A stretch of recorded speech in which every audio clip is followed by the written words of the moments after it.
Candy was a 9-year-old girl. She lived in an apartment above the grocery store with her mother. The one solid rule she always had was to be home before dark, and she wasn't.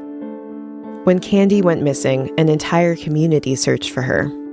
A patrolman noticed the little girl's knee sticking out from a slash pile.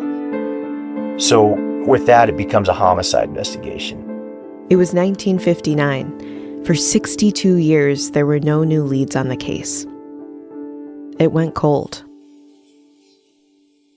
If you just ask the people of any state, hey, did you know there's like hundreds of people laying in the cooler that no one's working the case? They would be like, what?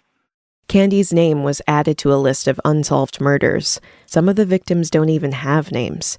We have no idea who they are. So you walk into the medical examiner, there's a wall in the one walk-in cooler, and it's just up and down of bodies in bankers' boxes. I just think that we as society, we should send those people home, you know? These are the coldest of cold cases, but everything is about to change. I called Zach and I said, I think I have a lead. A small lab in Texas is cracking the code on DNA. Using new scientific tools, they're finding clues in evidence so tiny, you might just miss it. These cold case investigators will spend their careers working on like a few cases. And now with like just very basic technology that we can put in their hands, they can go on to solve dozens of cases at a time. And for the first time, there's a solution. Even if they burn their victim or they pour acid on them or they put them in a sewage tank, you're still going to get caught. Every week on America's Crime Lab, we're opening cases that were so cold, they were frozen in time. We'll learn about victims and survivors, and you'll meet the team behind the scenes at Othram, the Houston lab that takes on the most hopeless cases. Using cutting-edge science, they're discovering new clues in old evidence to finally solve the unsolvable. Man, this guy burned alive in this boat. Like, I was like, man, that is heinous, right? She was pregnant, clearly murdered. Her body was weighed down in the lake.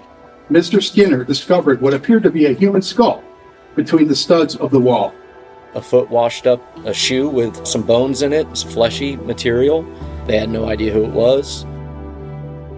Every case has a story to tell, and the DNA holds the truth. I said, I am a cold case detective, and I think you can help me with a homicide. The horror is hitting her as we're speaking. It's hitting her daughter. Her daughter eventually said, Mom, he's needs your DNA.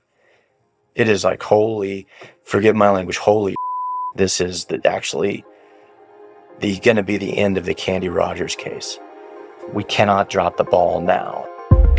Listen to America's Crime Lab starting July 16th on the iHeartRadio app, Apple Podcasts, or wherever you get your podcasts.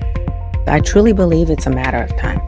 Every case that is a cold case that has DNA right now in the backlog will be identified in our lifetime.